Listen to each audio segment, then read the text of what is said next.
Hi అండి, నమస్తే. Welcome to Andhra రుచులు. ఈరోజు ఈ వీడియోలో పాల మీద మేగడతో పూస లాంటి కమ్మని నెయ్యి తయారీ తెలుసుకుందాం. ఇది పాలు బాగా మరగబెట్టి పాల మీద మేగడ కడుతుంది కదండి, ఆ మేగడతో చేసిన నెయ్యి. తయారీ కూడా చాలా ఈజీ. మనం తయారు చేయాలనుకున్న టైంకి ఒక 2 గంటల ముందు మేగడంతా బయటికి తీసుకుంటే చేసుకోవడం ప్రాసెస్ అంతా చాలా సులువండి. ప్రాసెస్లోకి వెళ్ళిపోదాం. మీకు చూపిస్తున్న ఈ మేగడంతా ఒక వారం రోజుల నుంచి నేను తీస్తున్న మేగడండి.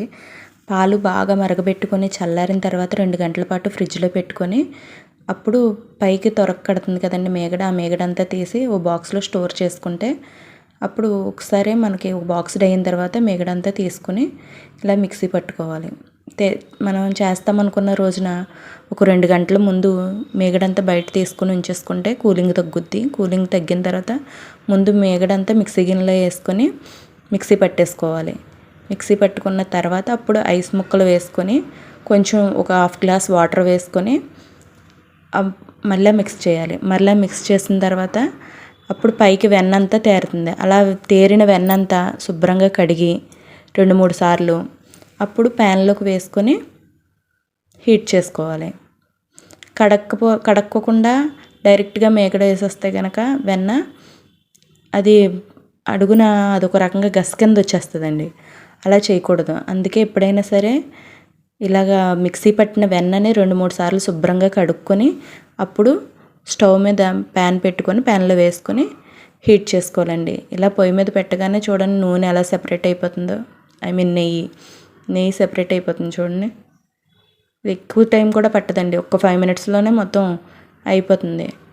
తెలియని వాళ్ళు ఇదేదో పెద్ద ప్రాసెస్ అనుకుంటారు, కానీ చూసుకుంటే ప్రతిదీ సులువేనండి. ఇదిగోండి అయిపోయింది చూసారా, ఇలా మాటల్లో ఉండగానే నెయ్యి అంతా కరిగిపోయింది, మిగడంతా పక్కైపోయింది. ఇలా ఎర్రగా వచ్చిన నెయ్యిలో లాస్ట్లో కొంచెం ఒక హాఫ్ స్పూను మెంతులు వేసుకుంటే మంచి వాసన వస్తుందండి. నెయ్యి ఇలా మరుగుతుండగానే మన ఇల్లంతా మంచి నేతి వాసన వస్తుంది. ఇలా నురగరాగానే నెయ్యి కట్టేసి చల్లారనిచ్చేసుకోవాలి. చల్లారిన నెయ్యిని స్ట్రైన్ చేసేసుకోవాలి, వడకట్టేసుకొని పక్కకు పెట్టేసుకోవాలి.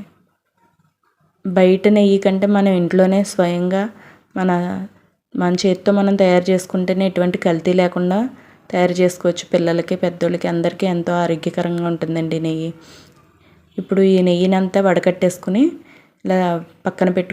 చిన్న టిప్ అండి, ఇలా కరగబెట్టుకున్న నెయ్యిని ఇలా పూసలా రావాలంటే నైట్ వదిలేయాలండి. ఒక ప్లేట్ మూత పెట్టి వదిలేయాలి, కొంచెం గాలి వెళ్ళేలాగా. అలా చేస్తే ఇలా పొద్దుటికి పూసలా వస్తుంది. ఈ వీడియో కనుక మీకు నచ్చినట్టయితే like, share, comment and subscribe. Thank you for watching.